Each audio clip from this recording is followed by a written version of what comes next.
পাকিস্তানের জন্য যুক্তরাষ্ট্রের সতর্কবার্তা। যে দেশগুলো ইরানের সঙ্গে ব্যবসা করছে তারা নিষেধাজ্ঞার সম্ভাব্য ঝুঁকির সম্মুখীন হবে বলে সতর্ক করেছে যুক্তরাষ্ট্র। ইরানের প্রেসিডেন্ট ইব্রাহিম রাইসির 3 দিনের পাকিস্তান সফরের শেষে যুক্তরাষ্ট্রের পক্ষ থেকে মন্তব্য করা হয়েছে। রাইসির সফরে ইরান ও পাকিস্তানের মধ্যে বিভিন্ন ক্ষেত্রে সহযোগিতা ও $10 বিলিয়ন মার্কিন ডলারের বাণিজ্য বাড়ানো নিয়ে 8টি সমঝোতা চুক্তি হয়েছে। গত সোমবার ইসলামাবাদ সফরে আসেন রাইসি। এবছরের শুরুতে পাকিস্তান ও ইরানের পাল্টাপাল্টি হামলার পর সম্পর্ক জোরদার করার উদ্যোগ হিসাবে রাইসি পাকিস্তান সফর করেন।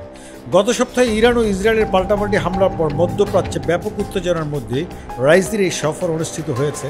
ইসলামাবাদ সফরে এসে ব্যস্ত সময় কাটিয়েছেন রাইসি। তিনি বাণিজ্য, জ্বালানি, যোগাযোগ সহ নানা বিষয়ে বিভিন্ন দপ্তরের সঙ্গে আলোচনা করেছেন। রাইসির পাকিস্তান সফর ও বিভিন্ন ক্ষেত্রে সমঝোতা স্বাক্ষর সই নিয়ে প্রশ্নের জবাবে মার্কিন পররাষ্ট্র দপ্তরের মুখপাত্র বেদান্ত প্যাটেল সম্ভাব্য নিষেধাজ্ঞার ঝুঁকির কথা বলেন।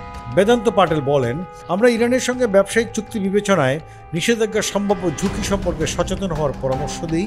তবে পাকিস্তান সরকার তাদের নিজস্ব পররাষ্ট্র নীতি অনুসরণের কথা জানাতে পারে।